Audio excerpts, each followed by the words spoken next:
தாய் வீடு அக்டோபர் 2025.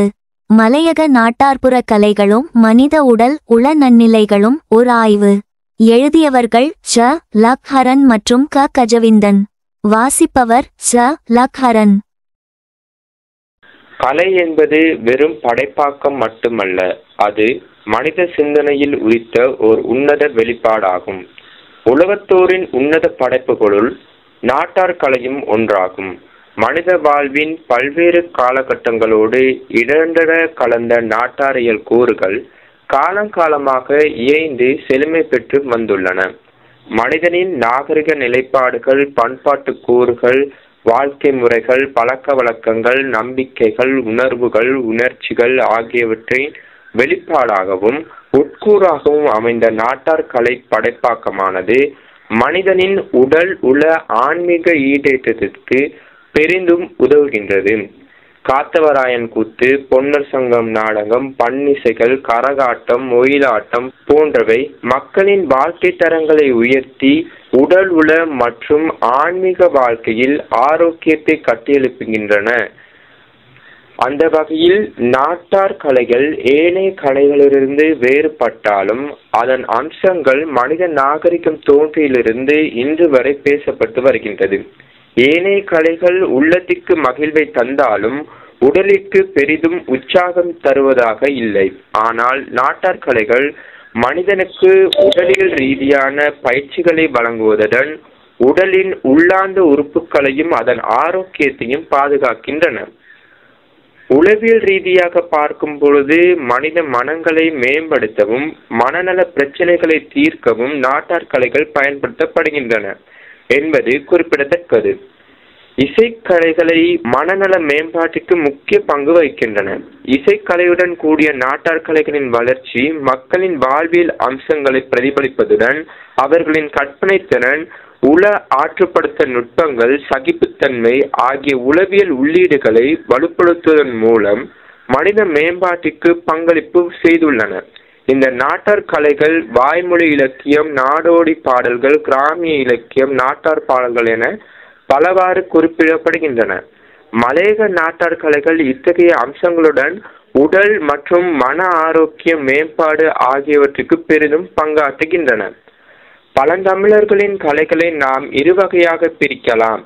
ஒன்று செந்நெறி கலைகள், மற்றொன்று உழைக்கும் மக்கள் கலைகளான நாட்டார்ப்புற கலைகள் என்னும் நாட்டுப்புற கலைகளாகும்.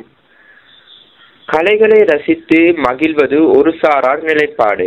மக்களால் உருவாக்கப்பட்ட கலைகளை மக்களின் சமூக மாற்றத்துக்கு ஆக்கிக் கொள்வது என்பது இன்னொரு சாராரின் நிலைப்பாடாகும். மக்களின் இருப்பியல் அவர்களின் வாழ்வியல் அம்சங்களுடன் பின்னி பிணைந்ததாக உடல் உள ஆன்மீக சார்ந்த விடய பரப்புகள் அவற்றின் சூழ்நிலைகளுடன் நெருங்கிய தொடர்பு பட்டவையாக காணப்படுகின்றன. மக்களின் உணர்ச்சி பெருக்கங்களுக்கும் மனநிலை கட்டுப்பாடுக்கும் நிலை கலன்களாக விளங்கும் கலைகள் பண்பாட்டு அம்சங்கள் என்பன வரலாற்றின் முக்கியமானவை.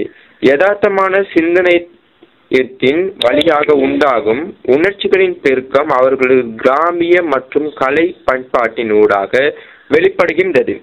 அவற்றின் இன்பத்தின் போது, கவலையின் போது, விழா விசேட தினங்களின் போது வெளிப்படுவதை நடைமுறையில் கண்கூடாக பார்க்கலாம். உதாரணமாக திருவிழா காலங்களில், வருடப்பிறப்பின் போது, திருமண நிகழ்வின் போது நாட்டாரியலோடு இணைந்த வகையிலான கலைகள் வெளிப்படுகின்றன. மனிதருக்கு நிகழ்கலைகளுக்கும் வரலாற்றுக்கும் இடையில் ஓர் அறிவுத்துறையாக நாட்டார் கலை இலக்கியங்கள் காணப்படுகின்றன.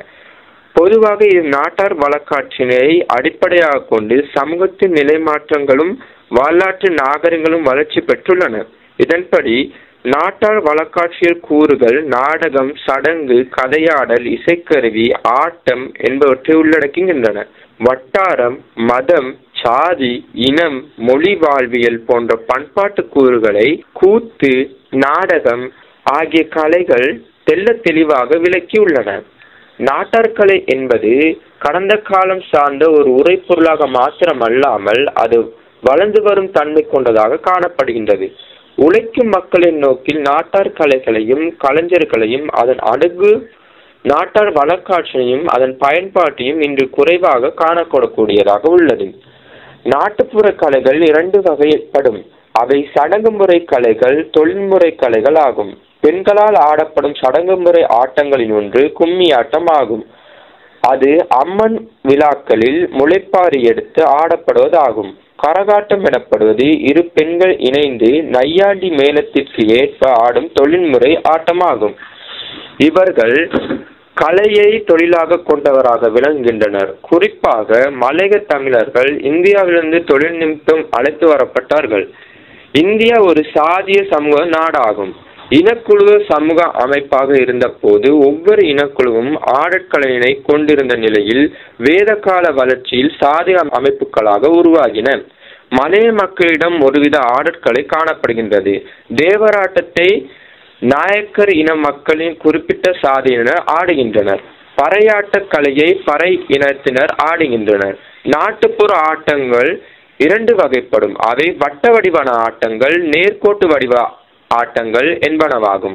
வட்ட வடிவ ஆட்டத்தின் போது கும்மி ஆட்டம் முக்கியம் பெறுகின்றது. இதில் கோலடிக்கு ஏற்ப காலடிகளும் இரு இயல்புத்தன்மை கொண்டதாக காணப்படும். இசை பாடலும் இதில் பெரும்பாலும் இடம்பெறுவது இயல்பாகும். மலையக நாட்டுப்புற கலைகள் அம்சங்கள் மலைய மக்களின் வாழ்வியோடு இணைந்ததாக பின்னி பிணைந்திருக்கும். அவை அவர்களின் வரலாறு, பண்பாடு மற்றும் அடையாளங்களின் பிரதிபலிப்பாக திகழ்கின்றன. இந்த கலைகள் மலையக மக்களின் தனித்துவத்தையும் வெளிப்படுத்துகின்றன. மனிதனின் வாழ்வியோடு இணைந்த வளர்ந்த இக்கலையை மனிதனின் உடல் உள்ள ஆன்மீக மேம்பாட்டிற்கு இன்றியமையாத காணப்படுகின்றது. மலையக நாட்டுப்புற கலைகளின் முக்கிய அம்சங்களை பார்ப்போமானால், மலையக நாட்டுப்புற கலைகள் தங்கள் மூதாதையரும் என்று பெற்றுக்கொண்ட தொன்மையான பாரம்பரியத்தை கொண்டுள்ளன. இந்த கலைகள் தலைமுறை தலைமுறையாக பரவி மலைய மக்களின் முக்கிய அடையாளமாக விளங்குகின்றன. வாழ்க்கை முறையோடு மலைய மக்கள் விவசாயம், தொழில், சமூக வாழ்க்கை, சடங்குகள் போன்ற அனைத்து அம்சங்களிலும் நாட்டு கலைகள் பிரதிபலிக்கின்றன. நாட்டார் கலைகள் தெய்வீக நம்பிக்கைகளுடன் நெருங்கிய தொடர்பு கொண்டுள்ளன. பல கலைகள் தெய்வங்களை போற்றி அவர்களின் அருளை தேடுவதாக திகழ்கின்றன. மலைய நாட்டார் கலைகள் பெரும்பாலும் வாய்மொழியாக பரப்பப்படுகின்றன. மூத்தவர்களிடமிருந்து இளையவர்கள் கற்றுக்கொள்ளும் இந்த பழக்கம் கலைகளின் தொடர்ச்சியை உறுதி செய்கின்றது. மலையக நாட்டுப்புற கலைகள் தனித்துவமான பாணியில் ஆடப்படுகின்றன. மலையக நாட்டுப்புற கலைகளுக்கு உரித்தான ஆடை, கலாச்சாரம், இசைக்கருவிகள் மற்றும் நடனங்கள் உள்ளன. இவை ஏனைய பகுதியோரின் நாட்டார் கலைகளிலிருந்து வேறுபடுகின்றன.